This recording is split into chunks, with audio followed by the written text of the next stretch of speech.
someone's visa has expired, what should they do?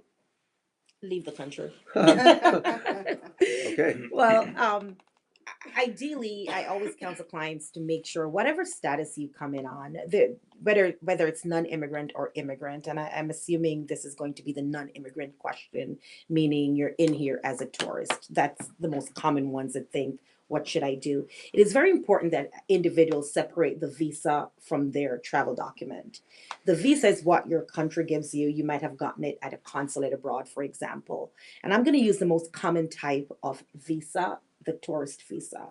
And for the most part, it says you're coming to Disney World, you will not work, you will do nothing, you will visit, and you will leave. That is the most common way that individuals enter the United States when we're thinking of non immigrant status, meaning you're not here to live, you're not here to seek employment, you're not here to go to school, you come and you leave. It is very important that when you land at the border that you look at the I-94 that you're given. It is that document that says you can stay in the United States for X. The I-94 is going to have a different time frame than your visa. You might have been given a 10-year visa at your consulate abroad. That is a 10-year visa. That means for the duration of 10 years, you can enter the United States, you can visit, and then you leave. When you land at a border, whether it's Miami or a port of entry, Orlando or Atlanta, that officer is going to grant you what we call a I-94. That document is a controlling document, not the visa you were given at your consulate abroad. That I-94 will say 6 months, that's the max. Sometimes it might say 40 days or it might say 3 months.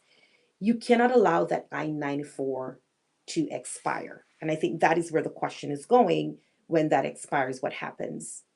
If that I-94 says you have to leave by March 3rd and today's March 4th, and I'm physically looking at you in my office, you are what we call an overstay. In other words, you can be removed from the United States. It is important that 45 days before that I-94 expire, if you think you need to stay longer in the United States, you submit an extension.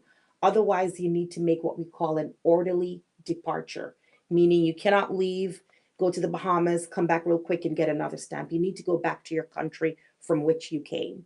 So if your visa expires, you have a whole different problem. You need to renew your visa. If your I-94 expires, you're now considered an overstay.